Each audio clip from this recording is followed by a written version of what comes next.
नमस्कार, स्वागत है आपका इंडिया वॉइस पर। मैं हूं आपके साथ विशाल मिश्रा। बुलेटिन की शुरुआत करते हैं। रक्षा मंत्री राजनाथ सिंह छत्तीसगढ़ के दौरे पर रहे, जहां छत्तीसगढ़ बीजेपी के सीनियर नेताओं ने स्वामी विवेकानंद एयरपोर्ट रायपुर पहुंचकर के केंद्रीय रक्षा मंत्री राजनाथ सिंह का गर्मजोशी के साथ स्वागत किया। बीजेपी के राष्ट्रीय उपाध्यक्ष और छत्तीसगढ़ के पूर्व मुख्यमंत्री डॉक्टर रमन सिंह ने केंद्रीय रक्षा मंत्री राजनाथ सिंह की अगवानी की।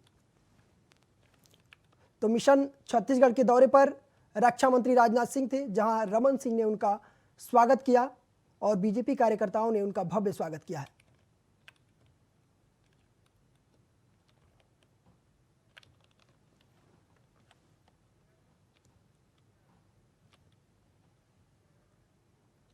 कांकेर में केंद्रीय रक्षा मंत्री राजनाथ सिंह ने एक जनसभा को संबोधित किया। इस दौरान उन्होंने कहा कि छत्तीसगढ़ में लगातार धर्मांतरण हो रहा है। बस्तर की माटी वीरों की माटी है। रमन सिंह के 15 साल के कार्यकाल में छत्तीसगढ़ की तस्वीर बदली है। छत्तीसगढ़ बनाने की सबसे बड़ी वजह थी कि आदिवासी भाइयों को विकास की यात्रा में आगे बढ़ाना। वहीं इस दौरान राजनाथ सिंह ने छत्तीसगढ़ सरकार पर कई तरह के घोटाले का आरोप भी लगाया। साथ ही प्रधानमंत्री मोदी की तारीफ करते हुए कहा कि पीएम मोदी के नेतृत्व में अब कमजोर भारत नहीं है, ताकतवर भारत है। एक देश के प्रधानमंत्री हमारे प्रधानमंत्री के पैर छू रहे हैं, ये पूरे भारत का सम्मान है।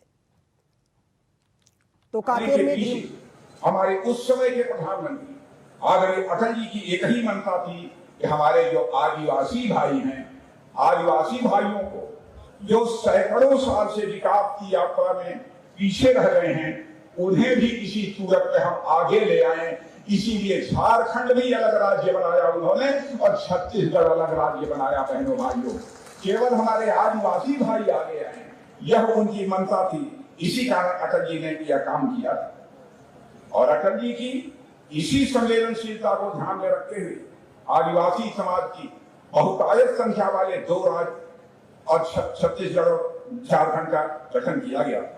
और आपको जानकर खुशी होगी, लंबे समय तक इस देश में कांग्रेस ने हुकूमत किया है मेरे बहनों भाई, लेकिन कभी भी आदिवासियों के कल्याण के लिए, आदिवासियों के विकास के लिए अलग से राज्य नहीं बनाया।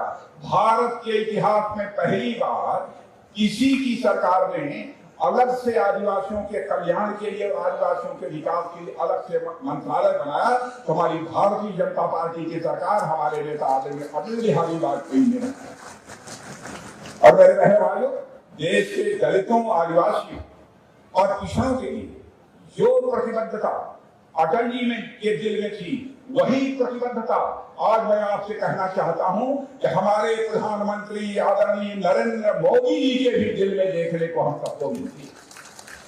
क्या कभी आपने सोचा था कि आदिवासी मां की कोख से पैदा हुई कोई बेटी भारत की प्रथम नागरिक बन जाएगी, राष्ट्रपति बन जाएगी? बहनों भाइयों, कभी भी आदिवासी समाज ने सोचा नहीं। यह करिश्मा कर दिखाया है तो हमारे प्रधानमंत्री नरेंद्र मोदी जी ने कर दिखाया है।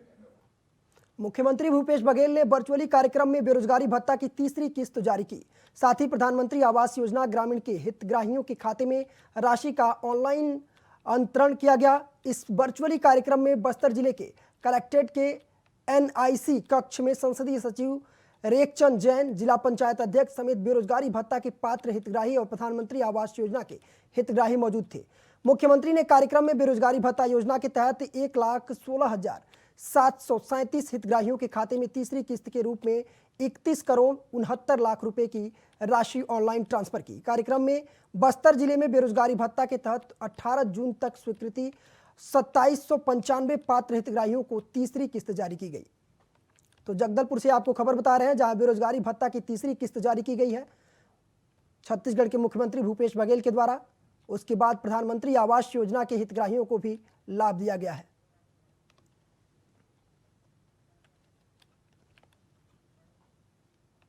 सीएम भूपेश बघेल ने रायपुर स्थित अपने आवासीय कार्यालय में शहरी योजना का विस्तार करते हुए बिलासपुर सहित प्रदेश के नगरीय क्षेत्रों में अर्बन इंडस्ट्रियल पार्क का शुभारंभ किया। इनमें बिलासपुर नगर निगम सीमा क्षेत्र, लखतरपुर नगर पालिका परिषद और रतनपुर नगर पालिका परिषद में बनने वाले Mahatma Gandhi urban industrial park भी शामिल है। इस दौरान उन्होंने मुख्यमंत्री मितान योजना का विस्तार किया। मितान योजना में श्रमिक कार्ड के साथ 25 सेवाओं की घर बैठे डिलीवरी की जाएगी। तो सीएम ने शहरी योजना का विस्तार किया है, जिसमें सीएम मितान योजना का भी शुभारंभ किया गया। 25 सेवाओं की घर बैठे डिलीवरी की जाएगी।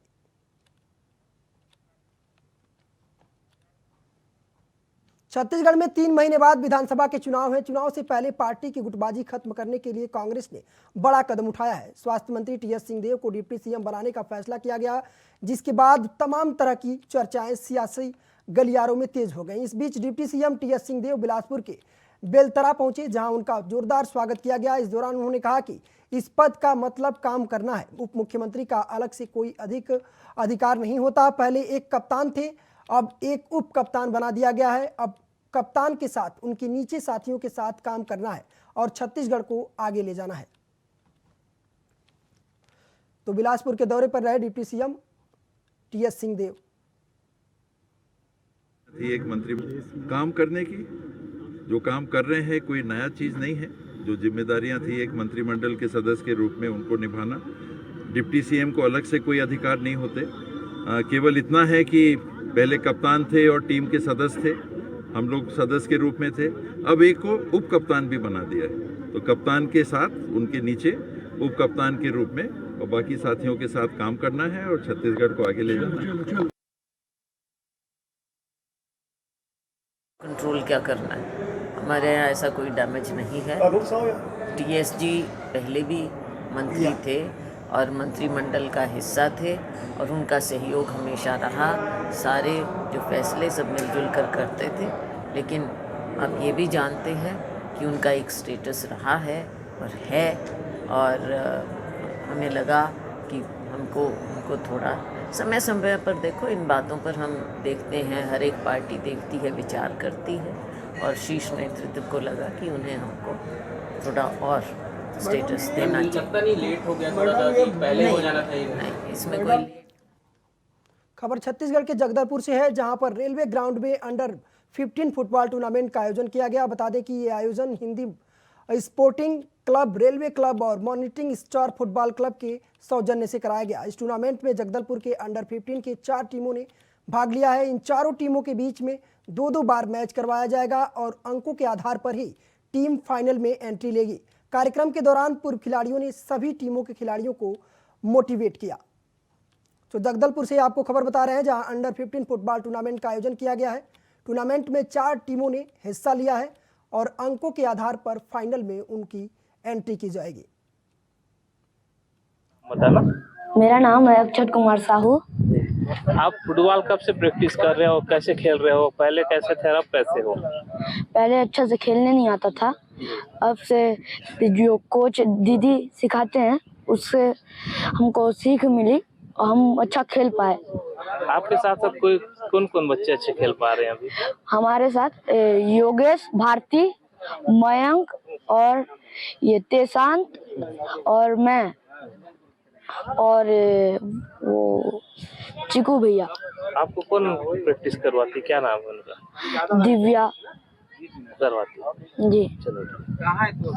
मेरा नाम दिव्या पोयम है। मैं माता रुक्मणी आश्रम में पूरा कॉलेज तक भी वहीं पर हॉस्टल में रहती थी। वहाँ ताऊजी प्रशिक्षण कर देते थे और उड़ीसा से जेडी सर करके वो फिर वहाँ पर खेल का प्रशिक्षण देने के लिए आते थे। तो मेरे को तू लाइसेंस की डी लाइसेंस की है तो तू बच्चे लोगों को सिखा सकती है बोलने से जी सर बोली। सर बोले कि 3 सेंटर है यहाँ पर, लाल बाग में, एक माता रुक्मणी में और एक सिटी ग्राउंड पे है। तो सर बोले तुम छोटे बच्चों को सिटी ग्राउंड पे खिलाना बोले।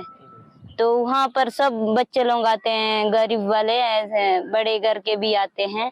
सुबह शाम प्रैक्टिस होता है। जी भैया, परिचय देंगे, जो टूर्नामेंट के बारे में बताएंगे क्या है? एक्चुअली मेरा नाम मंगलेश्वर है। मैं नॉर्मली रेलवे की टीम की तरफ से खेलता हूँ और इसे आप मतलब टूर्नामेंट नहीं कहेंगे, जस्ट ये कह सकते हैं हम कि बच्चों को प्रोत्साहित करने के लिए, ठीक है, ये जस्ट एक गेम कराया जा रहा है ताकि बच्चे फ्यूचर में थोड़ा और आगे बढ़े। नॉर्मली यहाँ पे देखा गया है ऐसा कि अधिकतम क्या होता है, जो भी मैचेस होते हैं, जो भी टूर्नामेंट होते हैं, वो बच्चों के लिए नहीं होते हैं नॉर्मली। तो हम चाहते हैं कि बच्चे थोड़ा आगे बढ़े, फ्यूचर में अपना नाम करें, इसलिए उनको प्रोत्साहित करने के लिए बस ये थोड़ा सा एक टूर्नामेंट टाइप से कराया जा रहा है। पूरा बताइए। इसमें कुल 4 टीम है, ठीक है। एक है शेरे हिंद, दूसरा है आर्डर फुटबॉल एकेडमी, तीसरा है अड़ावाल और चौथा है लालबाग टीम। कितने वर्ष के है? ये ना अधिकतम अब 15 वर्ष के बच्चे इसमें खेल सकते हैं, मतलब 10 से 15 या उससे कम से 15 वर्ष के बच्चे खेल सकते हैं। जी जी। कितने दिन तक चलेगी टूर्नामेंट? ये टूर्नामेंट 3 दिन तक चलेगा। ठीक है, 1 तारीख को आज 30। जगदलपुर में भीम आर्मी बस्तर संभाग ने चंद्रशेखर आजाद पर हुए हमले का जमकर विरोध किया। इस दौरान भीम आर्मी के कार्यकर्ताओं ने चंद्रशेखर आजाद को Z+ सुरक्षा देने की मांग करते हुए राज्यपाल को ज्ञापन सौंपा। साथ ही आजाद पर हमला करने वालों के खिलाफ सख्त कार्रवाई की मांग की है। इस दौरान बस्तर जिला अध्यक्ष प्रकाश आजाद, जिला अध्यक्ष सतीश वानखड़े समेत कई कार्यकर्ता मौजूद रहे। तो ये जगदलपुर से आपको खबर बता रहे हैं, जहां चंद्रशेखर आजाद को सुरक्षा की मांग की गई है। चंद्रशेखर आजाद को Z+ सुरक्षा देने की कार्यकर्ताओं ने मांग की है। राज्यपाल को इसके लिए ज्ञापन भी सौंपा गया है। जी बताएं। मैं सुभाष देवराव मेश्राम, बस्तर संभाग भीम आर्मी से। हमारे भीम आर्मी संस्थापक चंद्रशेखर रावण के ऊपर जो 28 जून को हमला हुआ है, उसके विरोध में और उनके ऊपर हमला करने वालों के ऊपर जल्द से जल्द रासुका लगाते हुए चंद्रशेखर आजाद जी को Z+ सिक्योरिटी देने के लिए कलेक्टर ऑफिस में हम लोगों ने ज्ञापन सौंपा है। क्योंकि चंद्रशेखर रावण जी जो हैं वो एक सामाजिक कार्यकर्ता हैं और लगातार दबे कुचले लोगों के लिए वो संघर्ष कर रहे हैं। संविधान की रक्षा के लिए लगातार वो आंदोलन चलाते आ रहे हैं। उनके ऊपर ऐसा हमला होना बहुत ही निंदनीय है। और उत्तर प्रदेश में क्योंकि बीजेपी की सरकार है, वहाँ ऐसा होना, जो बोला जाता है उनके शासनकाल में सभी चीज़ अच्छे से चल रही है, ये एक अप्रिय घटना है। और जल्द से जल्द चंद्रशेखर जी को Z+ सुरक्षा दी जाए ताकि उनके ऊपर कोई ऐसा हमला ना हो। कहाँ जाके आपने आवेदन दिया है?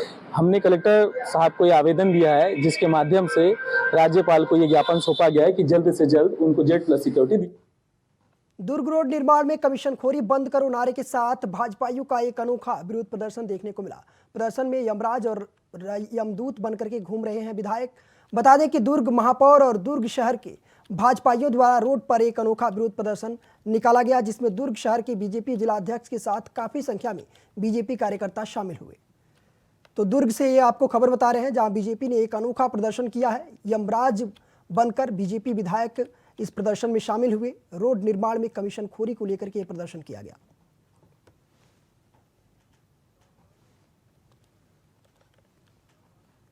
एक छोटा सा ब्रेक ले रहे हैं, पुनः लौटेंगे। देखते रहिए इंडिया वॉइस। बुलेटिन में एक बार फिर आपका स्वागत है। खबर जगदलपुर से है, जहां पर विधायक रेखचंद जैन नानगुर के हिंगल और लौजारिन माता के मेला में शामिल हुए। बता दें कि मेले का आयोजन 8 साल बाद किया गया। मेले में नानगुर और आसपास के गांव के लोग पहुंचे थे। विधायक ने देवगुड़ी में पूजा अर्चना कर राज्य के सुख शांति की कामना की। इस दौरान ग्रामवासियों ने हिंगल माता का जयकारा भी लगाया। तो जगदलपुर से आपको खबर बता रहे हैं, जहां पर मेले का धूमधाम से आयोजन किया गया। मेले में MLA रेखचंद जैन शामिल हुए। 8 साल बाद इस मेले का आयोजन किया गया है।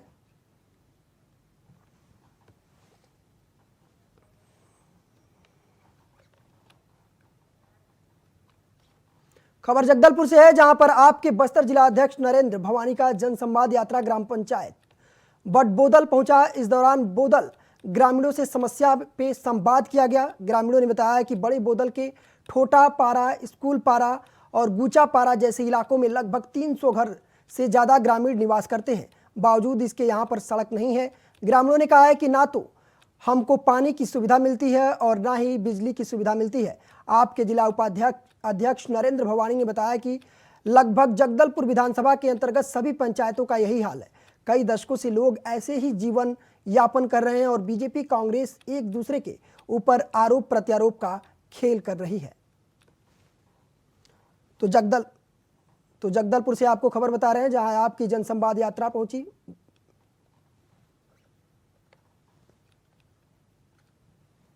छत्तीसगढ़ के बालोद जिले में पत्नी के चौथी बार गर्भवती होने पर पुलिस कांस्टेबल की नौकरी चली गई।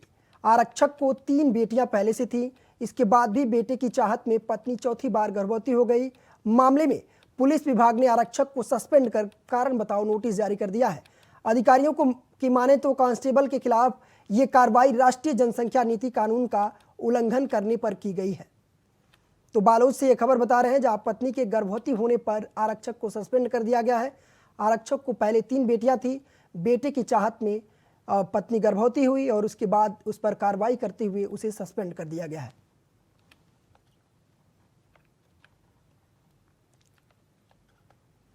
कोरबा जिले में जमीन अधिग्रहण के समय से नौकरी और शेष बचे हुए जमीन की मुआवजा और क्षतिपूर्ति की मांग को लेकर के चारपारा गांव के 6 भू विस्थापित लगातार आंदोलन कर रहे हैं। उनका कहना है कि 70 दिन से धरना दिया जा रहा है, पर अभी तक एनटीपीसी प्रबंधन ने समस्या का निदान नहीं किया है। जब तक प्रभावितों को नौकरी नहीं मिलेगी तब तक आंदोलन चलता रहेगा। वहीं इस बीच तानसेन चौराहे पर प्रदर्शन कर रहे लोगों को कम्युनिस्ट पार्टी ऑफ इंडिया ने समर्थन किया और प्रशासन पर हठ धर्मिता अपनाने का आरोप लगाया है।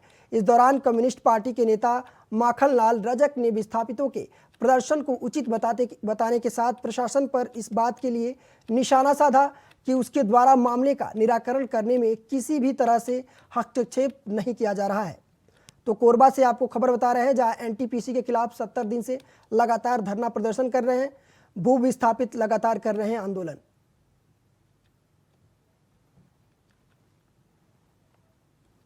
कोरबा में विद्युत वितरण विभाग में कार्यरत ठेका संविदा मजदूरों ने नियमितीकरण की मांग को लेकर के आंदोलन किया। इस दौरान मुख्यमंत्री और उप मुख्यमंत्री के नाम अपर कलेक्टर को ज्ञापन सौंपते हुए कहा कि चुनाव के वक्त नियमितीकरण का वादा किया था, पर अभी तक पूरा नहीं किया गया है। विद्युत वितरण विभाग में कार्य लाइनिंग और तकनीकी कार्यों को सुचारू रूप से संचालन के लिए आउटसोर्सिंग, ठेका प्रथा और प्लेसमेंट पद्धति से कर्मचारी रखे गए हैं।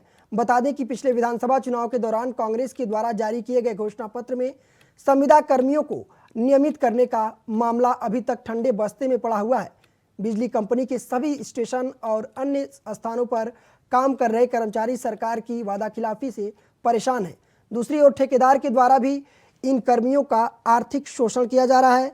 इसी कड़ी में एक बार फिर इन कर्मचारियों ने इस मुद्दे को लेकर के प्रशासन को ज्ञापन सौंपा है।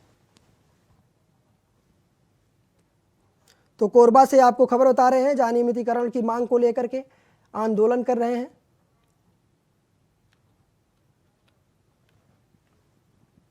नारायणपुर में सर्चिंग के दौरान नक्सलियों के कैंप ध्वस्त करने में पुलिस को बड़ी सफलता मिली है। दरअसल मुखबिर की सूचना पर जिला पुलिस और आईटीबीपी की संयुक्त टीम ने कार्रवाई की है। जंगल में आड़ लेकर के नक्सली भागने में कामयाब रहे। वहीं मौके से नक्सल साहित्य और विस्फोटक में उपयोग होने वाली सामग्री बरामद की गई है।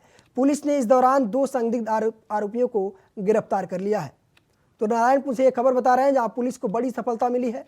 नक्सलियों के कैंप को ध्वस्त किया गया है और पुलिस और आईटीबीपी की संयुक्त कार्रवाई में 2 आरोपियों को गिरफ्तार किया गया है।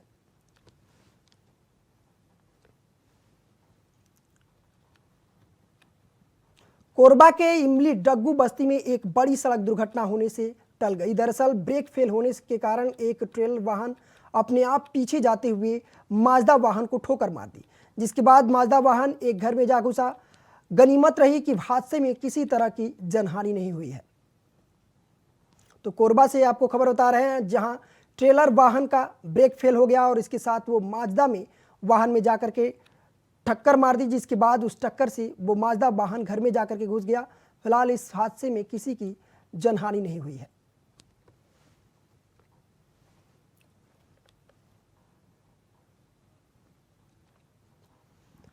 खबर बिलासपुर से है, जहां लव जिहाद का मामला सामने आया है। पीड़िता ने आरोप लगाया है कि मुस्लिम लड़के ने उसे और उसकी जैसे कई लड़कियों को प्रेम जाल में फंसाया और बाद में शारीरिक शोषण कर शादी से इनकार कर दिया। पीड़िता ने सकरी थाने में आरोपी के खिलाफ मामला दर्ज कराया है। हरकत में आई पुलिस ने आरोपी को गिरफ्तार कर आगे की कार्रवाई में जुटी है। तो बिलासपुर से आपको खबर बता रहे हैं, जहां प्रेम जाल में फंसाकर शारीरिक शोषण किया गया। पीड़िता ने इसके बाद पुलिस से शिकायत की और पुलिस ने हरकत में आते हुए आरोपी को गिरफ्तार कर लिया है और आगे की कार्रवाई में जुटी है।